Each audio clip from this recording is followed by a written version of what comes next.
அன்பிற்குரிய தம்பிகளே, தங்கைகளே, உங்கள் அனைவருக்கும் எனது அன்பான வணக்கம். ஒவ்வொரு திருக்குறளின் மேன்மையான கருத்துக்களை இவ்வுலகெங்கும் வாழுகின்ற மாணவ மாணவியராகிய தாங்கள் அனைவரும் தெளிவாகவும் சிறப்பாகவும் அறிந்து உணர்ந்து உன்னதமான மேன்மையான ஒவ்வொரு திருக்குறளையும் அதில் சொல்லப்பட்டுள்ள உன்னதமான உயர்வான கருத்துக்களையும் நீங்கள் உங்களது தேர்வுகள் எழுதுவதற்கும் அதே சமயத்திலே அந்த மாண்புமிக்க மேன்மை தாங்கிய கருத்துக்களை கொண்டு உங்களுடைய வாழ்க்கை பயணத்தை, வாழ்க்கை பாதையை செம்மையாகவும் அன்புடனும் அறத்துடனும் மற்றும் ஆக சிறந்த அனைத்து விதமான திருக்குறளில் சொல்லப்பட்டுள்ள பண்பு நலன்கள் உடனும் அமைத்துக் கொள்ள உதவுவதே இந்த கருத்தாக்கத்தினுடைய நோக்கமாகும். அந்த வகையிலே இன்று நாம் எடுத்துக்கொள்ளும் திருக்குறள் எண் 240. அறத்துப்பாலிலே இல்லறவியலிலே புகழ் என்கின்ற அதிகாரத்திலே அமையப்பெற்றுள்ள அந்த திருக்குறள், வசையொழிய வாழ்வாரே வாழ்வார், இசையொழிய வாழ்வாரே வாழாதவர். வசையொழிய வாழ்வாரே வாழ்வார், இசையொழிய வாழ்வாரே வாழாதவர். நாம் இப்பொழுது இந்த திருக்குறளின் வார்த்தைகளுக்கு தனித்தனியாக பொருள் காணலாம். வசையொழிய என்றால் தனக்கு பழி உண்டாகாமல், வாழ்வாரே என்றால் வாழ்க்கை நடத்துபவரே, வாழ்வார் என்றால் உயிர் வாழ்கின்றவர். இசையொழியே என்றால் தமக்கு புகழ் உண்டாகாமல், வாழ்வாரே என்றால் வாழ்க்கை நடத்துபவரே, வாழாதவர் என்றால் உயிர் வாழாதவர். அதாவது தமக்கு பழி வராமல் வாழ்க்கை நடத்துபவரே உயிர் வாழ்கின்றவர், தமக்கு புகழ் உண்டாகாமல் வாழ்கின்றவர் உயிர் வாழாதவராகவே கருதப்படுவார் என்பது இந்த திருக்குறளின் அருமையான கருத்தாகும். நாம் இப்பொழுது திருக்குறள் சம்பந்தமான ஒரு தகவலை தெரிந்து கொள்ளலாம். திருக்குறளிலே மொத்தம் 9 இயல்கள் உள்ளன என்பதையும், அதாவது அறத்துப்பாலிலே 4 இயல்கள், பாயிரவியல், இல்லறவியல், துறவரவியல் மற்றும் ஊழியல், பொருட்பாலிலே 3 இயல்கள், அரசியல், அமைச்சியல், ஒழிப்பியல் என்பது பாலிலே 2 இயல்கள், அதாவது களவியல் மற்றும் கற்பியல். ஆக மொத்தம் திருக்குறளிலே 9 இயல்கள் உள்ளன என்பதை அறிகிறோம். புகழ் தொடர்பான இந்த திருக்குறளின் அருமையான கருத்தோடு தொடர்புடைய இனியதொரு தமிழ் திரைப்பட பாடல் வரிகளை நாம் தேடுகின்ற பொழுது கவிஞர் கண்ணதாசன் எழுதி வழங்கியிருக்கிற ஒரு மேன்மை மிக்க பாடல் வரிகள் நம் நினைவுக்கு வருகிறது.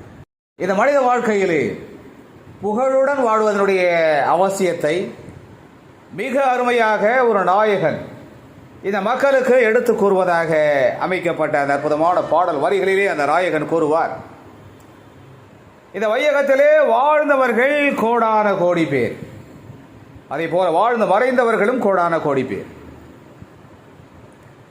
இவ்வாறு வாழ்ந்தவர்கள், வாழ்ந்து மறைந்த கோடான கோடி மனிதர்களிலே மக்களினுடைய மனதிலே நின்று நிலைத்து புகழுடன் இருப்பவர்கள் யார் என்று பார்த்தால் மாபெரும் வீரர்களும் மானம் காத்தவர்களும் மட்டுமே என்பது விளங்கும்.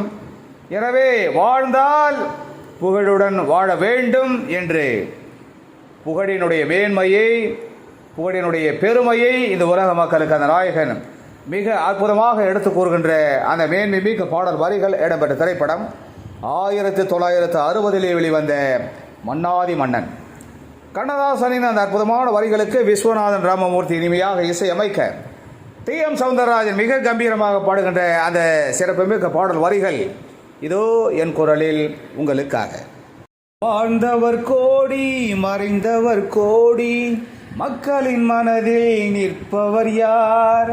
மாபெரும் வீரர், மானம் காப்போர், சரித்திரம் தனிலே நிற்கின்றார்.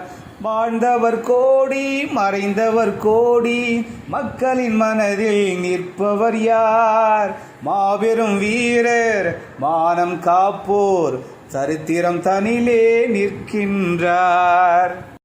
எனவே தனக்கு பழி எதுவும் வராமல் தன்மானம் காத்து வீரத்துடன் வாழ்க்கை நடத்துபவர்களே உயிர் வாழ்கின்றவர்கள் என்று கருதப்படுவார்கள், போற்றப்படுவார்கள்.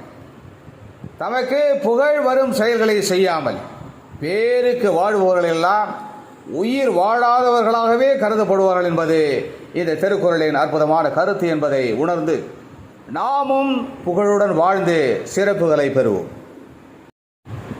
அன்பு தம்பிகளே, தங்கிகளே, நாம் இதனால் வரையிலே திருக்குறளிலே இருக்கின்ற முதல் 24 அதிகாரங்கள், அந்த 24 அதிகாரங்களிலே அமைந்திருக்கிற 240 திருக்குறள்கள், அந்த ஒவ்வொரு திருக்குறளுக்கும் அந்த திருக்குறளின் பொருளோடு தொடர்புடைய இனியதொரு தமிழ் திரைப்பட பாடல் வரிகளோடு இணைத்து கருத்தாக்கங்களை கண்டோம்.